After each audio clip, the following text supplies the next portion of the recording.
I heard Han Solo went out for dinner last night and had a steak. Apparently, he didn't enjoy it because it was chewy. Horrible.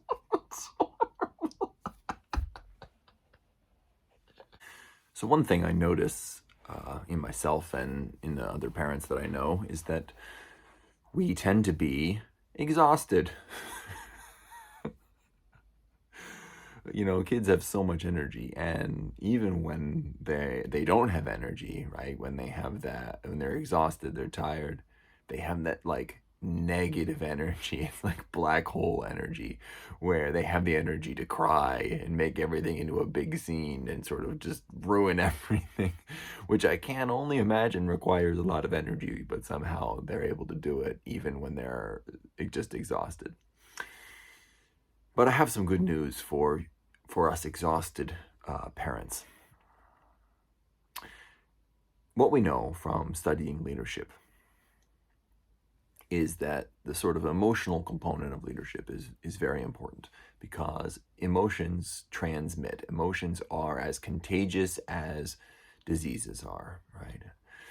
Um, and there's two things we need to consider when we talk about emotions, right? There's two spectrums. We have the affect side, which is whether you're in a positive or a negative mood, right? Optimistic or pessimistic. And then we have the energy spectrum, high energy, low energy. So we can combine these two spectrums and basically end up with four quadrants, okay?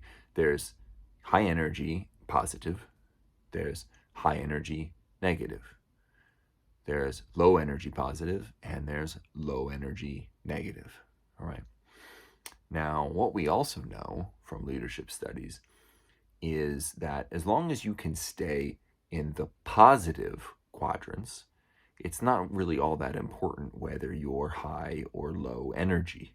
So, yay, you should be rejoicing right now at this news because it means that you don't always have to have a ton of energy, the energy to wrestle, the energy to, play catch, the energy to build Legos and have giant battles on the kitchen table, whatever it is.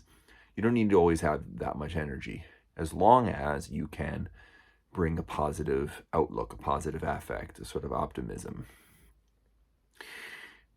Well, this is so important because, as I said before, emotions are contagious. So if you've ever, been in a situation where someone comes home, everything's going well, someone comes home, they're in a bad mood, and suddenly everything just goes to crap, right? It's because of the contagiousness.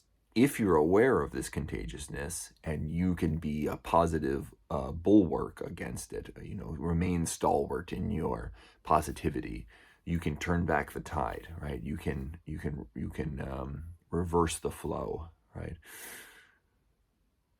So that's one reason, the contagiousness. Another is that people in good states make good decisions. So, right, this is you want to be able to make good decisions as a parent. You want the other people around you to make good decisions. So, being in good states really helps. And this is basically because when you're in a positive affective state, you see possibilities, whereas when you're in a negative state, you see problems. You focus on the problems and how they're never going to be resolved. Oh, what are we going to do? Right? Whereas in a positive state, it's more like, oh, okay, I understand the challenge here. What are we going to do? You can be positive and low energy, right? Like an introverted leader can still be a very effective leader as long as they bring positivity, right, to the work and to the team.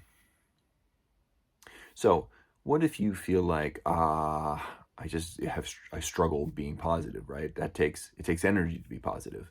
Right? What if I'm too tired to be positive? Well, let me ask you a question. Which one tires you out more? Which one makes you more exhausted? Being positive or being negative? Gotcha. That's right. Yeah, being negative is going to make you feel a lot more exhausted than being positive. Okay, so then how do you deal with that? How do you turn on the positivity? Well, being happy is a choice. It's a choice. And there are a lot of things you can do to turn it on. You can fix your posture. You can stand up straight, right?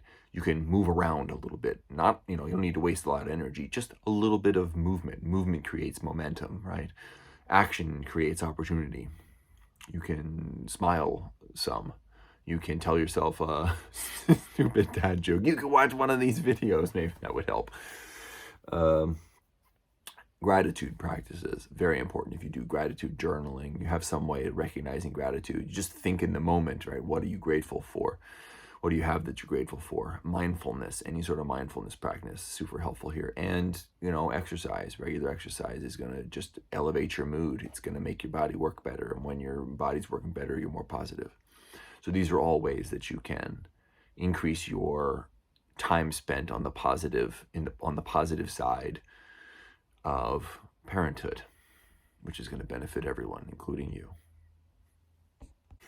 Thanks so much for watching. Put your dad jokes in the comments and I'll use them in future videos if they strike my funny bone. Please like and subscribe if you find the videos useful. And remember, you're already someone's hero. Now you get to earn it. So, go be super. Super positive.